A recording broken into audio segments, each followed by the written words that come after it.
In this module, our focus is on social class, which is a system of stratification. We'll talk about the different types of systems of stratification. We'll go into some differentiation between the terms wealth and income. You'll circle back into those theoretical perspectives once more and look at how they study and explain poverty in particular. And then you'll look at some of the consequences of poverty and what it means for our society when people experience poverty, and even what poverty means for those who are not directly experiencing poverty themselves. And then finally, in your text in particular, you'll look into the US and how it responds to stratification and inequality and to poverty in particular. So we're going to be talking about social class in this module, and that really means that we're talking about inequality. And this first type of inequality is going to be based on economic inequality. And the social class system here in the United States is a system of stratification, right? And it's just one of several types of systems of stratification that have existed throughout history and that are in existence right now. So these systems of stratification are basically characterized by the extent to which they allow mobility and movement from one ranking or position to another. And so the more open these systems of stratification are, then the more movement can be experienced. And usually more open systems of stratification are going to be based on your achieved statuses or what you do with your life, right?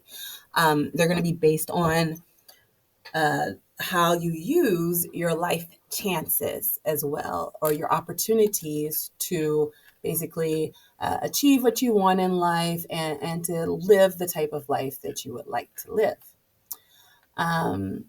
So achieved statuses would be things like choosing whether or not to have kids and when, choosing an occupation, educational status, and things like that.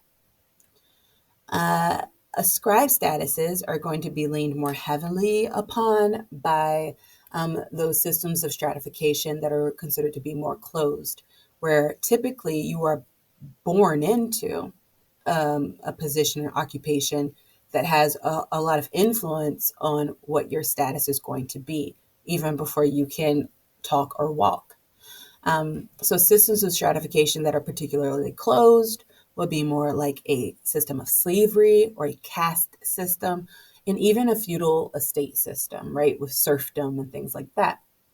The class system is the main open system of stratification that we see today, and it's the system that we use here in the United States.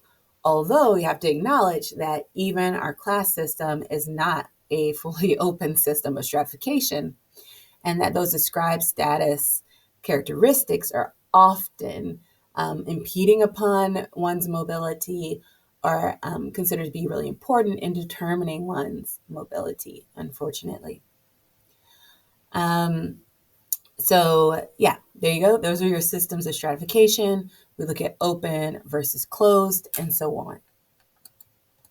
So despite our tendency to use these two terms interchangeably, wealth and income are two very different things.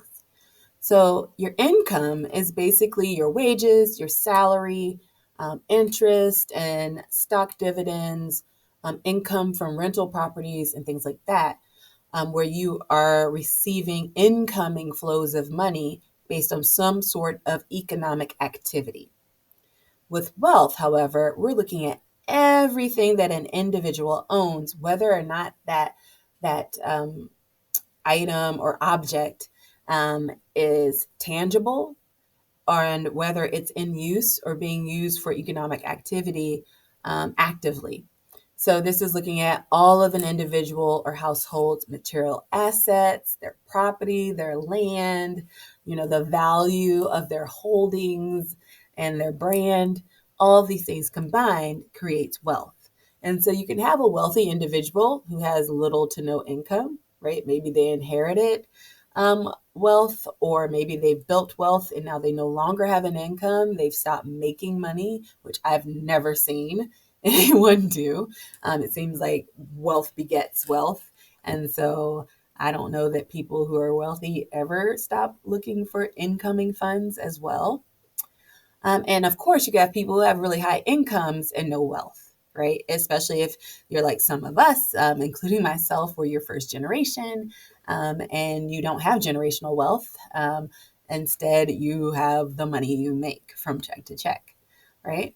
Um, so, wealth and income are two really important factors that we look at when we are trying to determine someone's position in our stratification system or in our class system.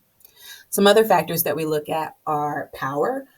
Power is really easily defined or described as just your ability to exert your will over your own life, but also, if you really got it like that, over the lives of others, right? So, can you influence your own life? And can you perhaps even influence the lives of others?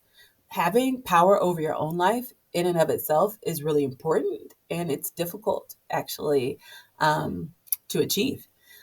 So having power over others' lives is a pretty big deal, and it shouldn't be taken lightly. Another thing that we look at is the prestige of one's position, and that's the amount of honor and respect that the position itself holds. It has nothing to do with how good you are at holding that position, right? Or how good of a job that you do. It's just the position itself. And so, as a professor, this is actually a position that typically has a higher level of prestige, but that doesn't mean that your reputation as a professor is going to be really good, right? That reputation or how well you perform in that position or any position is esteem. So just like with wealth and income, you can have a really high prestige position with little to no esteem, and vice versa.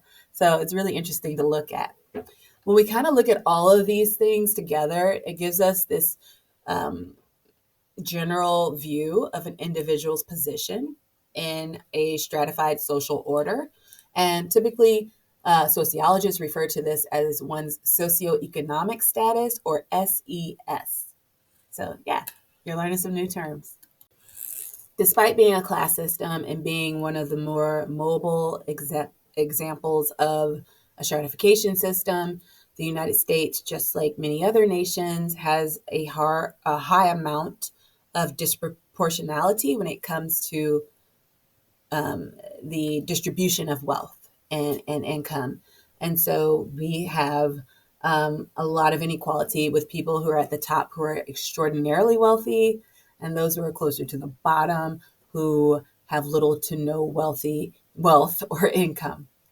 In the United States, we experience poverty, and while we may not have as much poverty as those nations and societies that we deem as being ubiquitous, as poverty being ubiquitous within their borders, we still have a lot, and in particular, we have a lot for a wealthy nation. And especially when you look at the contrast between the wealthiest proportion of the nation and how much of the wealth they hold, they are insanely wealthy, right? And between basically everyone else, but in particular the lower segments of the population, it is extraordinarily, like, shamefully distant. And so within our borders, we not only have something that's called relative poverty, which is poverty in comparison to others in your own society, for example, in your own neighborhood or community, right? But we also have something called absolute poverty, and that's where anywhere in the nation, maybe even anywhere in the world, you would say that this level of existence is below standards for how any individual should live, right? We have absolute poverty in the United States. We have people who are unable to access food, shelter, and water. And it's not necessarily a problem of availability. It's often just a problem of distribution and hoarding of resources. Our poverty is also really interesting when it comes to demographics in the United States. So, race, for example, is really an interesting story. The highest number of people in poverty in the US are white. And this is primarily because white people make up the highest number of people in the US as a result of colonization and, immigration and things like that, patterns. Um, but despite that, when it comes to looking at proportionality, comparing across races, they the, the comparison is unequal, right? People of color in our nation, those who have marginalized identities when it comes to race and ethnicity, have higher proportions of people who are in poverty by comparison. Um, when it comes to gender, the face of poverty, and look through your text, look for the answers to the questions on this slide. It's really important to your understanding moving forward when we talk about social problems and solving them, right? You have to acknowledge what is the problem, right? And understand what the flavor of that problem is, what the characteristics are. But sex and gender and even sexual orientation impact poverty. And I want you to go look that up and see like who, when it comes to like sex and gender, is more likely to experience poverty, right? Who is more likely to be living check to check and struggling for resources. And then there are some other demographics along the same line where we see that among different groups in our society, they experience again different levels of poverty that vary just based on their age or their geographic location, or even employment status, because having a job does not guarantee that one will not be in poverty. And a lot of people who are in poverty work. The majority of people in poverty are working, and they work really hard, yet remain in poverty. So this chapter is full of data, full of information that should be helpful and letting you understand, get a snapshot of poverty in the U.S.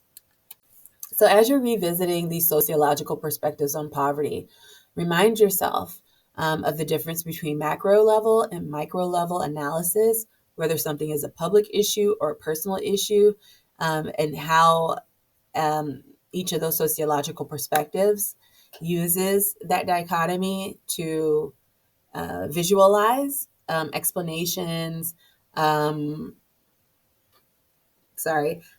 research, and anything else in areas just like poverty. So think about like from the functionalist perspective, what are they going to be looking for, and at what level, right? Same thing for conflict perspective, which this one should be the easiest one to catch because conflict perspective is all about inequality and stratification. It's about someone having something and someone else not having something, and that they are in conflict over that resource or that material or power. Feminist theory is going to be going along the same lines as conflict, right? But I want you to pay particular interest to the points that feminist theory in particular is making that might be a little different from conflict perspective. And then finally, getting into symbolic interactionist perspective, I think that for this chapter in this reading, the most important thing that you're going to be looking at is this idea of a culture of poverty and why there may be opposition to a culture of poverty. Why might this be a problematic explanation of poverty, or one that is probably, not very reliable as well? So the rest of your chapter is going to go through this really important and interesting information about the consequences of poverty for all of us, and the history of our response in the United States to poverty, and looking at, in particular, our welfare system and how we characterize those who are impoverished. I really want you to pay attention to this part of the chapter. That's why I'm not talking about it in the video, because I really want you to engage in this content and start thinking about potential research ideas. And I do not want to show you any of my interest or bias towards anything in particular that could be covered here. I really want you to choose something for your project, which details are coming, that is of particular interest to you, right? So focus on your interests for this last portion of the chapter in reading. Until next time.